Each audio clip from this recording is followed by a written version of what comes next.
రిజర్వేషన్లపై కాంగ్రెస్ తప్పుడు ప్రచారం చేస్తోందని తెలంగాణ బీజేపీ అధ్యక్షుడు కిషన్ రెడ్డి ఆరోపించారు. రిజర్వేషన్లు తొలగిస్తామని రేవంత్ రెడ్డికి ఇప్పుడు కలవొచ్చిందా అంటూ ప్రశ్నించారు. 6 గ్యారంటీలు ఎందుకు అమలు చేయట్లేదంటూ ప్రశ్నించారు.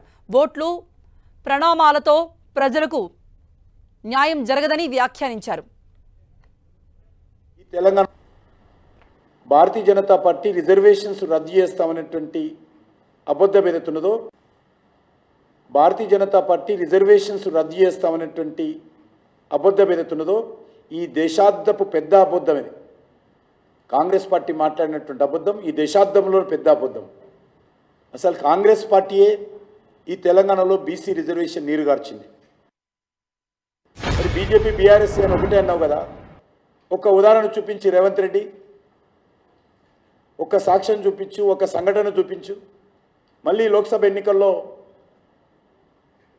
అదే నోరు అదే వ్యక్తి కొత్త మాటలు మాట్లాడుతున్నారు. సోనియా గాంధీ జన్మదినమైనటువంటి డిసెంబర్ 9న 6 గ్యారెంటీలు అమలు చేస్తామని చెప్పారు కదా. మరి డిసెంబర్ 9 పోయింది, జనవరి 9 పోయింది, ఫిబ్రవరి 9 పోయింది, మార్చి 9 పోయింది, ఏప్రిల్ 9 పోయింది. ఏమైనా మీ గ్యారెంటీలను అడుగుతా ఉన్నాం. అబద్ధాలు చెప్పడమే కాంగ్రెస్ గ్యారెంటీ.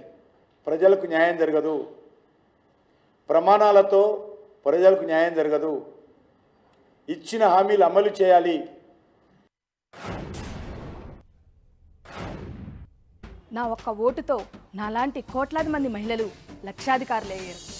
ఇప్పుడు నేను వేసే ఓటుతో మరో 3 కోట్ల మంది మహిళలు లక్షాధికారులు అవుతారు.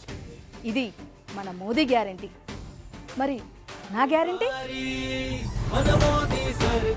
కమలం పువ్వుకు ఓటేద్దాం, బీజేపీని గెలిపిద్దాం.